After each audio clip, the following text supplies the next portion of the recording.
नमस्कार, मैं नासिर खान। आप देख रहे हैं सत्यजीत। चलिए नजर डालते हैं इस वक्त की खास खबर पर।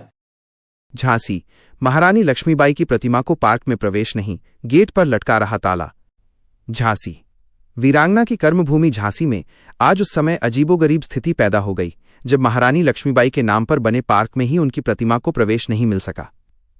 स्वयंसेवी संगठन कर्मयोगी संस्था द्वारा लगभग 8 लाख रुपए की लागत से तैयार कराई गई रानी लक्ष्मीबाई की सिंहासनारूढ़ प्रतिमा को लेकर जब संस्था के लोग पार्क पहुंचे तो प्रशासन द्वारा गेट नहीं खोला गया। इसके विरोध में संस्था के पदाधिकारियों ने गेट पर ही हंगामा शुरू कर दिया। अनुमति के बावजूद गेट पर लगी रही रोक।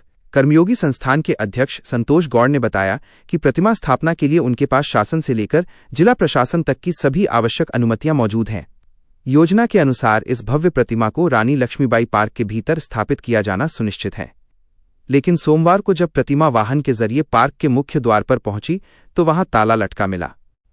दिन भर चली प्रशासनिक दौड़ धूप, नहीं निकला समाधान।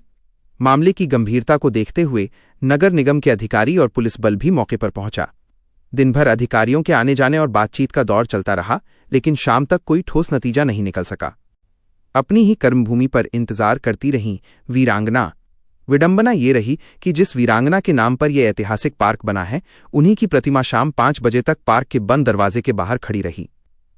संस्था के लोगों में इस बात को लेकर गहरा आक्रोश है कि स्पष्ट अनुमति होने के बाद भी प्रतिमा को अंदर ले जाने से रोका गया।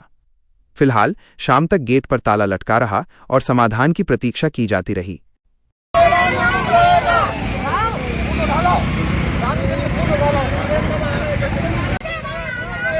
जब तक पूरा चांद रहेगा, जब तक पूरा चांद रहेगा, जब तक पूरा चांद रहेगा।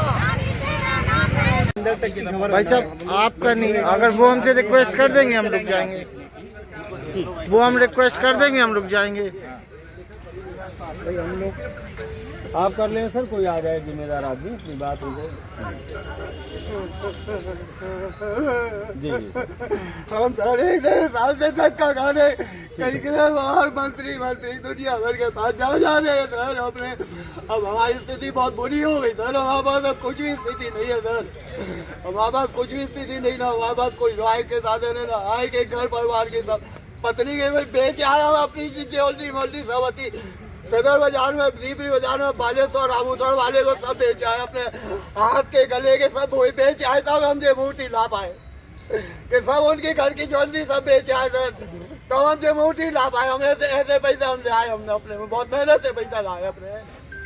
और हमें ना नाम चाहिए, ना हमें कोई चाहिए, ना हमें संस्था को नाम चाहिए। या रानी को लगवा दो हमारे, रानी को लगवा दो भाई बस। झांसी रानी यहाँ पर स्थापित हो जाए, कुछ नहीं चाहिए। पर सवार ये लिखा, इसी पार्क में घोड़े पर सवार रानी लक्ष्मीबाई की प्रतिमा लगी है, इसी प्रतिमा के पास। आज सर आप दूसरी बात बोलोगे सर, अब आप दूसरी बात बोलोगे सर, हमें आप भैया क्या नाम है आपका? हमारा नाम सर पंडित संतोष कुमार गौड़ है। क्या मामला है? मामला ये है सर, उत्तर प्रदेश शासन ने, माननीय जिला प्रशासन ने, माननीय जिला पुलिस प्रशासन ने, झांसी के जिला प्रतिनिधियों ने, सभी लोगों ने रानी लक्ष्मीबाई पार्क में अपनी प्रतिमा स्थापना, भारत की पहली सिंहासन पर झांसी रानी की मूर्ति स्थापना की स्वीकृति दे दी। इस संदर्भ में हम लोगों ने माननीय जिलाधिकारी को अवगत कराया कि दिनांक 6 अप्रैल 2026 को हम लोग वहाँ पे मूर्ति ला रहे हैं और मूर्ति की वहाँ पे प्राण प्रतिष्ठा हेतु पूजा सेवा अर्चना करेंगे। उसी संदर्भ में सर हम लोगों के पास पूरा पुलिस प्रशासन का आज हम लोगों का संरक्षण प्राप्त हुआ। उसके बाद हम लोग तभी यहाँ पे आए हुए हैं और मूर्ति हम लोगों की बाहर रखी हुई है, जो जयपुर राजस्थान से आई हुई है, पर ये दरवाजा खोल के मूर्ति को अंदर प्रवेश नहीं करने दे रहा है। कहाँ लगाना चाहते हैं आप प्रतिमा? प्रतिमा लगाने चाहते हैं रानी लक्ष्मीबाई पार्क परिसर में, जिसकी उत्तर प्रदेश शासन के माननीय मुख्यमंत्री योगी आदित्यनाथ जी के प्रमुख सचिव गृह संजय प्रसाद जी के द्वारा पत्र लिखा गया। उत्तर प्रदेश शासन के डिप्टी सीएम ब्रजेश पाठक जी के पत्र द्वारा पत्र लिखा गया। उत्तर प्रदेश शासन के जो है आपके संस्कृति मंत्री माननीय जयवीर सिंह जी के द्वारा एनओसी दी गई। उसके पश्चात उन्हीं के विभाग के जो है प्रमुख सचिव माननीय उमा द्विवेदी जी के द्वारा एनओसी दी गई। इतनी एनओसी के पश्चात ये प्रतिक्रिया वापस झांसी आई।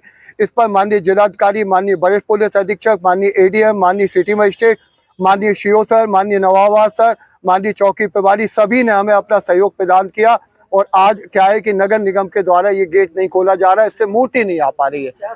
और मूर्ति हमने सर बहुत मुश्किल में हासिल की है। आप कहाँ से लाए हैं?